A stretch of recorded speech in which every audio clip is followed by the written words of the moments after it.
Yes, umurebi wa KR Media News Center we bari kubana ugeno miss not following amukutukwita gwa YouTube, Facebook, Twitter, Instagram. Turagenda omiso kandi twemerera hano ya Omukishayi Booma bwanyuma yo kurebeka ngo Yabakuritsito Enkuyanza Yabakuritsito yairundana hano ya kugeno miso kureka ngo asukwana baje muso kwana basaba obwe barinzire Omwaka Musya kutaha omunko 2023 bakorwa mu 2022 koka izuka ngo abantu nibenje munonga wa kamera yana wasakwana kwereka batebekaraza batancana no kwetebekaraza kubona basitama nibagenda omiso atenti zireno muso kurekana zombe kwa waha koko norana na side za kuriya norangu na security eruguruguru buro hamwe hona none oreba ebyo kwerinda kandi norangu basimba munana obuti omunanke jo Mukishayi kugira ngo abantu babasokwa bari safe bareke na n'umwanya ugwa kwasukwana kugenda omisho nano kora barene batebekana sana na event ninga soma gore mwanya gore kwasukwana baje no musukurekana baburamu norangu kiti cyo na kirikiriya kandi bacitandika kare kurebeka ngo akiri basukwana baje no miso no kureka ngo akiri nibarinda Omwaka Musya kuza omunko 2023 nico kiri kirunje kureka ngo notebekana sanko go Omwaka okuba obiro bwinji yes abantu tuzomona konkuru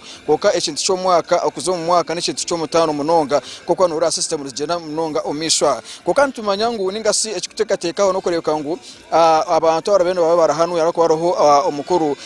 Father Reverend Baptist bashobora nakubana je no musokoreka ngo nahereza arona na Father Vincent Kaboyi abona nabandi abanyadini binji abareno baje no musokoreka ngo nabahereza ekigambo cya Mukama Ruhanga kandi bakurisa abantu enjiri bakubagambira ebintu binji zuka ngo ogo Mwaka 2022 buri yomwe nuwa kugumanya omunjeri yo kugumutwarise buri yomwe nuwa kumanya embera ko kwarabiremu cyo korangwa asaba kugira ngo basukwane besuka umwanya ukurangwa akiri basukwane basaba Omwaka 2023 basukwane je musukurekane batanakira kurunje munonga turagenda omiso tsoka ntukoreza ibintu binji munonga izuka ngo we bari kwano je musukurekane ureba KR Media News Center kandi ntukusaba nti kandi tukusimana ni 2023 tsoka je musukurekane tukusupportinga naruko ntukoreza ubereza burunje taruga